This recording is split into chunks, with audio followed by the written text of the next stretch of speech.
काँग्रेसची सद्भावना यात्रा सुरुवात झालेली आहे।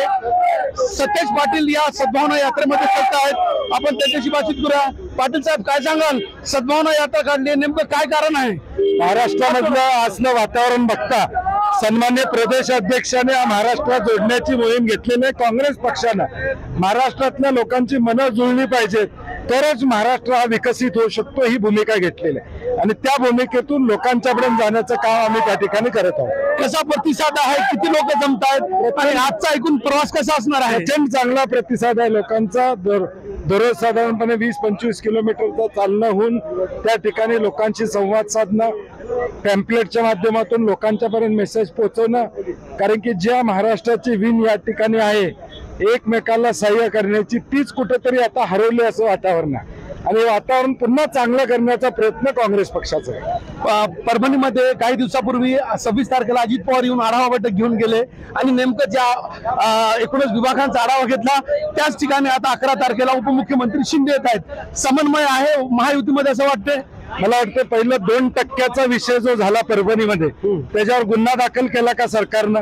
खासदार आमदार ज्यावेळी सांगतात डीपीडीसी मधून 2% हा या ठिकाणी डीपीओ घेतो, त्याला फक्त बाजूला सारण्याचं काम सरकारनं केलं। याचा अर्थ या भ्रष्टाचारामध्ये सरकार सामील आहे का?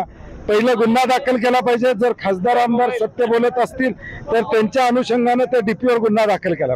आणि हे दौरे म्हणजे सरकारी पैशाचा गैरवापर आहे। म्हणजे आता एकाच जिल्ह्यात दोघांनी सरकारच्या विमानाने यायचं, सरकारच्या पैशाने यायचं, याचा अर्थ सरकारच्या पैशाचा गैरवापर या ठिकाणी चाललेला आहे। मुख्यमंत्री पदासाठी शर्यत चालू आहे का? कारण अजित पवारांनी असं विधान केलंय की 3 वेळा मी उपमुख्यमंत्री झालोय, आता मुख्यमंत्री व्हावं असं मला वाटतंय। ती शर्यत त्यांच्यात संपलेली आहे ऑलरेडी आता, त्यामुळे आता बोलण्याच्या पलीकडे दुसरं काही सगळ्यांच्याकडे तिथे महायुतीमध्ये शिल्लक आहे असं मला वाटत नाही। पहलवान हल्ला होऊन जवळपास दुसरा आठवडा सुरू आहे।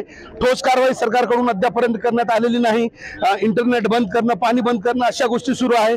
ठोस पाऊल उचलावं सरकारनं असं वाटतं तुम्हाला? काँग्रेस नेतृत्वानं जाहीरपणे सांगितलेलं आहे सरकार जी यामध्ये भूमिका कारवाईची घेईल त्याला आमचा पाठिंबा आहे। आमची अपेक्षा एवढीच आहे की लवकर कारवाई करावी, पाकिस्तानवरती लवकर कारवाई करावं अशी या ठिकाणी मागणी खरं तर बंटी पाटलांनी केलेली आहे। तर महायुती सरकारवर या ठिकाणी त्यांनी टीका केली आहे। कॅमेरा पर्सन सय्यद खिजरचा नजीर खान, TV9 मराठी, परभणी।